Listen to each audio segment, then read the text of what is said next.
구절 함께 보도록 하겠습니다. 창세기 37장 18절 19절 우리 한 목소리로 함께 읽습니다. 요셉이 그들에게 가까이 오기 전에 그들이 요셉을 멀리서 보고 죽이기를 꾀하여 서로 이르되 꿈꾸는 자가 오는도다. 아멘. 요셉은 아버지 야곱의 명령으로 형들을 찾아서 세겜으로 가지만 형들이 이동한 이유였죠. 그래서 형들이 있다고 들었던 그 도단에 다시 도단으로 향합니다. 형들은 멀리서 오는 요셉을 보면서 죽이고자 하였고 그의 꿈이 어떻게 이루어지는지 우리가 한번 보자 하면서 음모를 꾸미게 되죠. 해당 내용으로 말씀을 나누겠습니다. 내용 같은 1번 아버지의 심부름으로 형들을 찾아 세겜에 간 요셉은 어떤 상황을 겪습니까? 15절부터 보면 요셉이 들에서 방황하고 있을 때 어떤 사람을 만나요? 이 사람이 형들이 양치는 것이 도단이다라고 그렇게 전달을 해줍니다. 그래서 요셉은 그 말을 듣고 형들을 만나러 도단으로 다시 향하게 되죠. 내용 같이 2번 요셉의 형들은 요셉을 무엇이라 부르며 어떤 일을 모의합니까? 18절에 보면 형들이 요셉을 멀리서 보고 그를 죽이기로 꾀했다고 이야기하고 있습니다. 그리고 요셉을 향하여 꿈꾸는 자라고 그렇게 비아냥거리죠.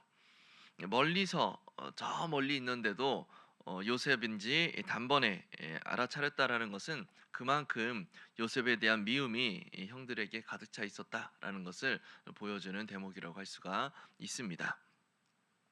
우리 연구와 묵상으로 넘어가서 요셉의 형들은 왜 요셉을 꿈꾸는 자라고 부르며 죽이려고 합니까? 요셉을 꿈꾸는 자라고 부르면서 죽이려 했던 형들의 이 행동은 단순한 질투를 넘어서 하나님의 계시와 섭리에 대한 그 인간의 어떤 저항을 보여주는 신학적인 장면이라고 할 수가 있습니다.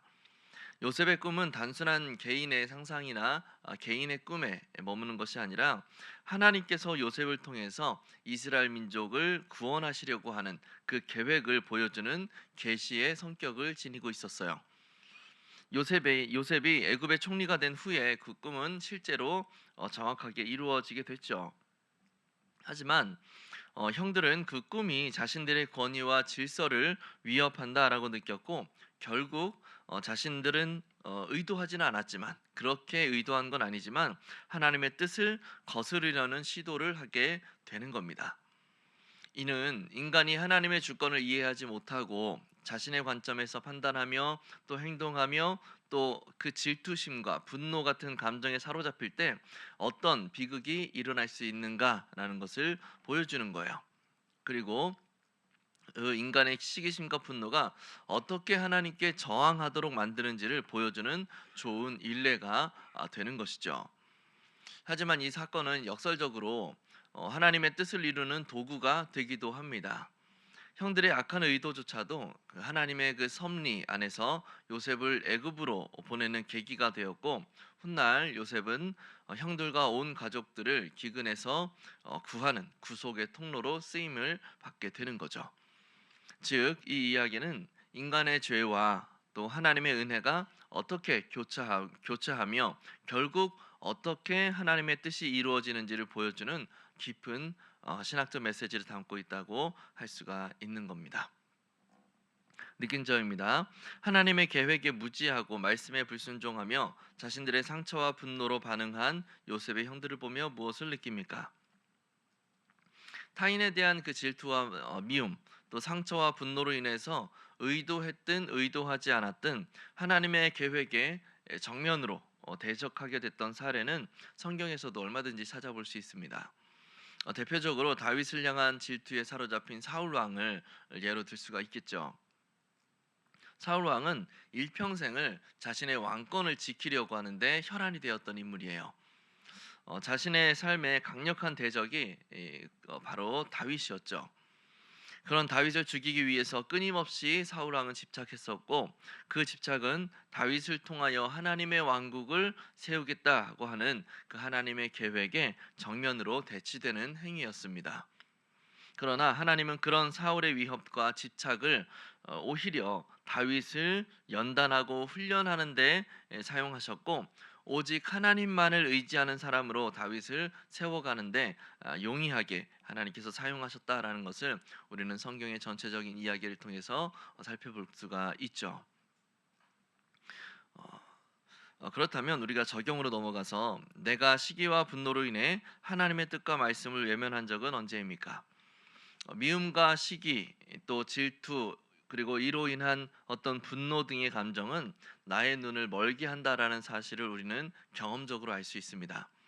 시기와 질투심이 발동하면 상대보다 더 높게 올라가고 싶은 마음에 사로잡혀 버리죠.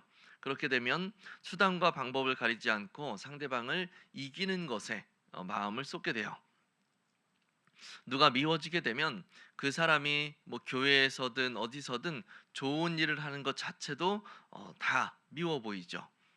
분노에 사로잡히면 상대방을 부숴버리고자 하는 그런 강한 욕망 때문에 공동체가 망가지고 공동체가 부서지는 것은 눈에 보이지도 않게 돼요. 하나님이 무엇이라고 말씀하시는지, 하나님의 뜻이 어디에 있는지는 더 이상 나에게 중요한 사안이 아니게 되는 겁니다. 그런 감정들에 사로잡혀 버리면 우리는 내가 그런 모습을 보였든 아니면 타인이 그런 모습에 사로잡힌 모습을 보았든지 간에 거의 모든 분들이 그런 경험을 갖고 계실 거예요. 감정에 사로잡히게 되면 하나님의 뜻은 상관없어지더라라고 하는 그런 모습들이죠. 우리 주변에서 또 우리 안에서 너무나 비일비재하게 일어날 수 있는 모습들이라고 할 수가 있는 겁니다. 그렇다면 결단으로 넘어가서 내 상처와 아픔을 내려놓고 주님께 반응하며 변화되기 위해 무엇을 실천하겠습니까? 적용해서 잠깐 이야기했던 것처럼 시기와 질투 또 미움과 분노 등의 감정은 나의 삶뿐만 아니라 우리가 속한 공동체까지도 매우 위태롭게 만들 수 있고 또 하나님의 뜻을 거스르게 만들 수 있는 의도하지 않았지만 그렇게 만들 수 있는 강력한 요소라고 할 수 있습니다. 따라서 이런 감정들에 대해서 우리는 굉장한 경각심을 가지고 강하게 그런 감정들을 제어할 수 있어야 돼요. 그런데 이런 감정들을 부추기는 요소가 하나 있는데 바로 상처와 아픔이라는 요소입니다. 자라보고 놀란 가슴 소뚜껑 보고 놀란다라는 말이 있는 것처럼 별것 아닌데도 내가 전에 겪었던 그 상처와 아픔이 그 말을 내 안에서 곡해하게 만들고 또 예민하게 반응하도록 만들고 상대를 미워하게 만드는 거예요.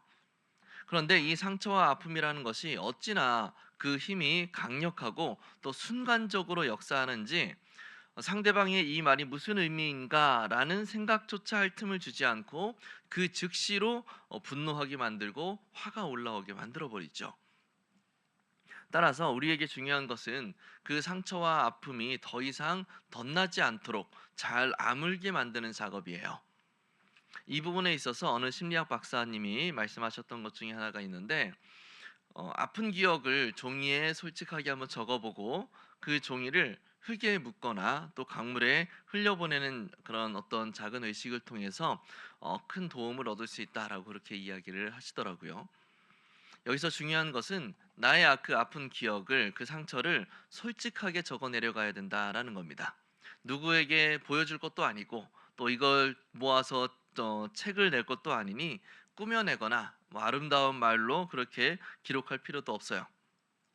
그때 그 사건, 그때 그 일이 나에게 왜 상처가 됐고 그 당시 내 마음이 어땠고 그것이 내 삶에 어떤 영향을 끼쳤는지 등을 상세하게 아주 솔직하게 내가 적고 싶은 단어로 적는 겁니다. 그렇게 기록해가는 그 순간이 내 마음을 정리하고 객관적으로 내 심리를 파악해보는 아주 유익한 시간이 된다라는 거죠. 그렇게 정리가 된 마음에는 우리가 하나님의 말씀과 또 하나님의 뜻으로 채워가는데 아주 용이하게 사용할 수가 있는 거예요. 나에게 있는 모든 미움이나 또 아픔이나 또 상처와 분노의 감정들을 우리가 지혜롭게 씻어낼 수 있기를 바랍니다.